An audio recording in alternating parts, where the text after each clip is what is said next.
हरे कृष्णा, राधे राधे। चलिए आज की कथा शुरू करते हैं। आज की कहानी का शीर्षक है अंतर मन से ईश्वर से जुड़े रहने का आनंद। ये कहानी संत कबीरदास जी की है। बाल मित्रों, यह कथा संत कबीरदास जी की है। संत कबीरदास जी एक कवि भी थे। वह अंतर मन से सदैव ईश्वर से जुड़े रहते थे और आनंद में रहते थे। एक गांव में एक निर्धन व्यक्ति रहता था। वह अपनी निर्धनता से ग्रस्त होकर बहुत दुखी रहता था। वह सदैव दुख को दूर करने की चिंता में डूबा रहता था। उसने संत कबीरदास जी का बहुत नाम सुना था।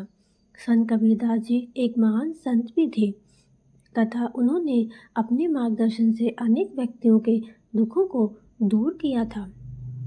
उस व्यक्ति को लगा कि संत कबीर जी के मार्गदर्शन से उसके भी दुख दूर हो जाएंगे। वह अपना दुख उन्हें बताने के लिए उनके पास चला गया।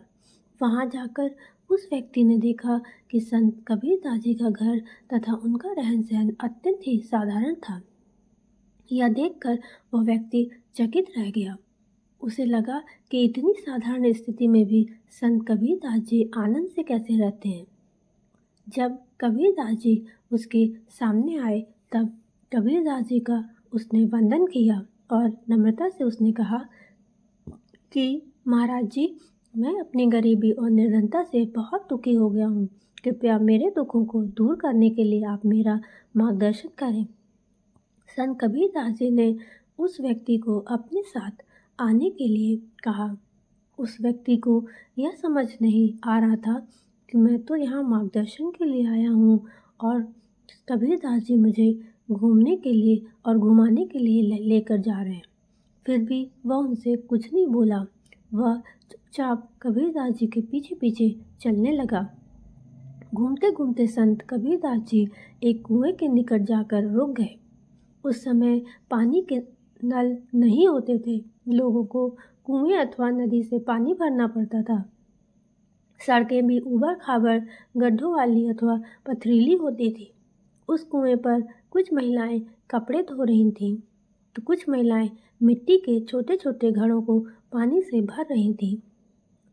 घड़े पानी से भरने के बाद उनमें से कुछ महिलाओं ने अपने सिर पर एक के ऊपर एक पानी से भरे 3 घड़े रखे और घर की ओर निकल पड़ी।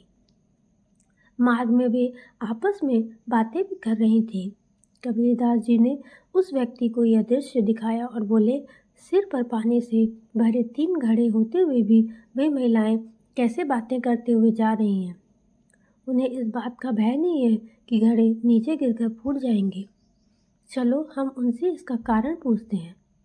संत कबीरदास जी उन महिलाओं के पास पहुंच गए और उन्होंने उनसे पूछा, बहनों, तुम सिर पर घड़े रखकर इस प्रकार हाथ छोड़कर बातें करते हुए कैसे जा रही हो? तुम्हें सिर से घड़े गिरकर फूट जाने का डर नहीं लगता? इस पर एक स्त्री ने हंसते हुए कहा, घड़ा कैसे गिरेगा? हम बातें तो कर रही हैं परंतु हमारा संपूर्ण ध्यान तो उन घड़ों पर ही बना रहता है। यह कहकर सारी महिलाएं आगे चली गईं। यह सुनकर वह व्यक्ति समझ गया कि कबीरदास जी उससे क्या कहना चाहते हैं। बाह्य रूप से हम कुछ भी कर रहे हो परंतु अंतर मन से हमें ईश्वर से जुड़े रहना चाहिए। जिस प्रकार वे महिलाएं बातें तो कर रही थीं किंतु उनका पूरा ध्यान उनके सिर पर रखे घड़ों की ओर था। निरंतर ईश्वर का नाम लेने से हमारा प्रत्येक कृत्य ईश्वर की इच्छा के अनुसार ही होता है। ऐसा विचार मन में रहना चाहिए। हमारा सारा दुख दूर होकर हमें शांति और संतुष्टि मिलेगी। वह यह भी समझ गया कि इतनी प्रतिकूल परिस्थिति में भी संत कबीर आनंद में कैसे रहते हैं। जीवन की सच्चाई का ज्ञान पाकर उसे सही राह समझ में आ गई और उस व्यक्ति के मुख पर प्रसन्नता आ गई। उस व्यक्ति का आनंदी मुख देखकर कबीरदास जी भी संतुष्ट हो गए। बच्चों, हम बाह्य रूप से कोई भी काम कर रहे हों तब भी हम अंतर मन से निरंतर भगवान का चिंतन अर्थात नाम स्मरण ही करते रहें। निरंतर नाम जप करने से हमारा प्रत्येक कृत्य और कार्य भगवान की इच्छा के अनुसार होता है तथा हमारे मन को शांति एवं संतुष्टि मिलती है। तो हमारी कहानी यहीं पे समाप्त होती है और मैं आशा करती हूँ आपको कहानी अच्छी लगी होगी। अगर आपको कहानी अच्छी लगी तो हमारे चैनल को लाइक करें, शेयर करें, सब्सक्राइब करें और कमेंट बॉक्स में ज़रूर बताएं कि आपको कहानी कैसी लगी। हरे कृष्णा, राधे राधे।